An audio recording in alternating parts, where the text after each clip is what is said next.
It is midnight in a rural Indian village. The power grid failed 3 hours ago, and the courtyard is completely submerged in pitch-black, sweltering heat. There is an absolute stillness in the air. The only sounds penetrating the heavy silence are the persistent buzzing of mosquitoes and the dry, rhythmic rustle of hand fans cutting through the dark. This thermodynamic diagram of the human body shows exactly why this environment is so dangerous. Ramu, his wife Sita, and their 4-year-old son Chotu are trapped in a physiological crisis. Because the ambient humidity and temperature have reached a state of equilibrium with their skin, the surrounding air is too saturated to absorb any more moisture. Their sweat simply cannot evaporate. Without the electrical grid to artificially move the air, their secondary survival tools are completely neutralized. Even the drinking water stored in their earthen clay pot has absorbed the ambient heat, equalizing into a stagnant, lukewarm liquid. The physical toll is highest on the most vulnerable person in the courtyard. Young Chotu has spent the last 3 hours crying from the oppressive heat, finally slipping into a shallow, exhausted sleep.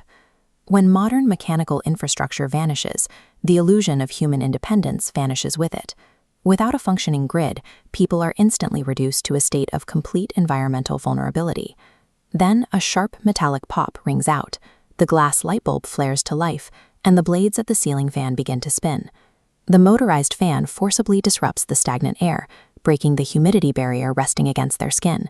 The resulting evaporation provides immediate physiological relief. The psychological shift is instantaneous.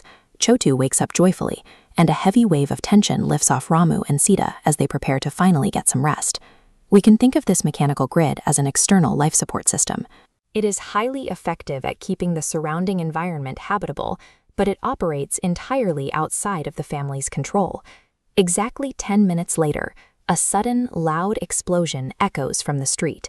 The village transformer has blown out. The physical consequence is immediate. The fan halts, the air stops moving, and the oppressive heat vacuum slams back into the courtyard.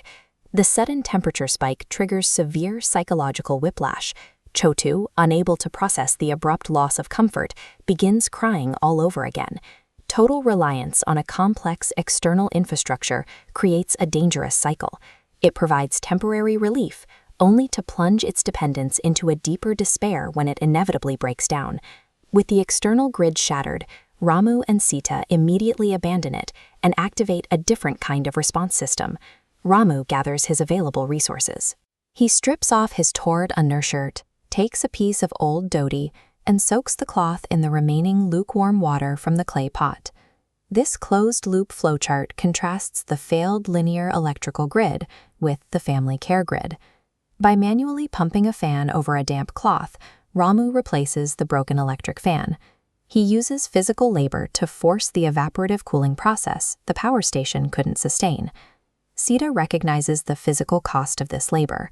She offers to take over the manual fanning so Ramu can conserve his bodily energy for a grueling day of farm work the next morning. Ramu declines. He actively chooses to voluntarily deplete his own physical reserves to ensure his son's body temperature stays regulated. While the mechanical grid depends on a steady supply of high-voltage power, this human system runs on a microeconomy of shared sacrifice. It functions as a resilient bridge, fueled by the decision to prioritize another's comfort over one's own rest. If we pull back from the immediate action, a clear contrast emerges. The external environment remains dark, hostile, and unchanging, but the internal environment of the courtyard has been successfully stabilized. Ramu states the reality of their situation directly to Sita. Until the municipal authorities eventually repair the transformer, the family members are each other's only true safety net. This split-screen illustration captures the dynamic perfectly. On the left is the fractured electrical grid, on the right, the unbroken circle of the family unit. In this courtyard, resilience takes the form of an active, continuous reallocation of comfort from parent to child. The result of this human system is highly effective.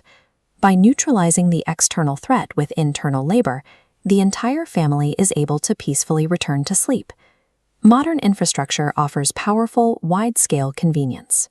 But when the wires spark and the machines stop spinning, the ultimate unbroken grid of human survival is the reliable breeze of Kinship.